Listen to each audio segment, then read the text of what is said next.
अस्सलामु अलैकुम वरहमतुल्लाहि वबरकातुहू दोस्तों आज आउस बह ब्याक वीडियो यह स्विफ्ट 2014 मॉडल यथ प्रॉब्लम AC कूलर सह जाम अमि मूजूब पे डैशबोर्ड खोलन क्या पे खोलन कि युथी AC ऑन कर अमि मज नेरान सह आब गो आब बी गो वारा ज़्यादा आब क्या कि सह मतलब जाम चौक हिू गोमुत बंद यथ वन कशर पे तो तम मूजूब पे डैशबोर्ड खोलन अमिच फिटिंग खोलन मकलो वारिया फिटिंग खोलित बह हाव तुह रस बह समझावो यह यथ मज ब्लावर बी AC कूलर अथ मज यह कड़ोन नबर पत हावो बह क्या प्रॉब्लम अत मज कोता जाम यह कोता यथ मतलब मल खोतमुत तो आब कोता नबर कुन कड़न अत मज हावो बह तुह सोरे स्टेप बाय स्टेप उम्मीद मे यह तुम वीडियो वुचान पत शेयर कर बे मे सपोर्ट कर यूत मे सपोर्ट मिल तुद खतर तुम मिलू इन गाड़ तिमन मिल अम सत फायदे यह पेवान यपर खोलन यह मतलब ब्लावर फिटिंग पूर यम साइड अंदरम साइड पेवान यह थोद तुलन इंजन साइड अपर 10 नंबर नट लगित वारिया 6 नट अत लगित वो AC मतलब कूलर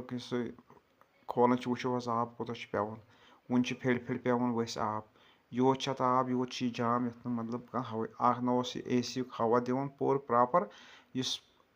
हवा तेज गु सह मतलब वारिया कम स्पीड तथ गमज यह कर मतलब इत खोलन खोलित क्या हावो बह तुम कड़ो नबर तुम वो पान कोता मतलब बंद कोमुत तथ कोता मल खोतमुत वो यह AC कूलर यह वो कोता यथ मतलब मल खोतमुत वन करहन यह क्लीन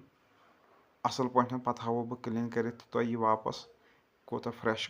गो यथ मज सह मल वो कोता ये पे साफ कर पे सोरे क्या साफ कर यह वोन मे कूलर मतलब साफ कर केमिकल सतन छोल मे यह पत करोस मतलब आब सतन वाश कोर मे वो करहन वापस यह इंस्टॉल अथ मज पत जोड़ वापस फिटिंग स्विफ्ट यथ मज यह प्रॉब्लम वन करो इंस्टॉल जोड़ वापस वापस जोड़न यह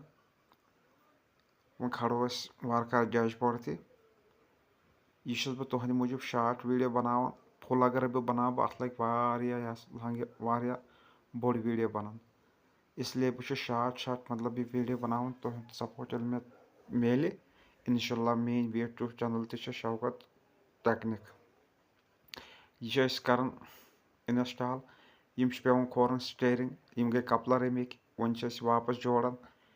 यम साइड तह वार कार काफ़ी हद तक कर फिटिंग उम्मीद मे तुह दोस्तन पे तुह वीडियो पसंद आमुत यह कर लाइक कर शेयर कर तो बी अगर यूट्यूब मतलब गसन सह कर चैनल सब्सक्राइब फेसबुकस पे वुचान तो फॉलो कर वो वारिया हद तक उम्मीद मे तुह दोस्तन पे तुह वीडियो ज़बरदस्त पसंद आमुत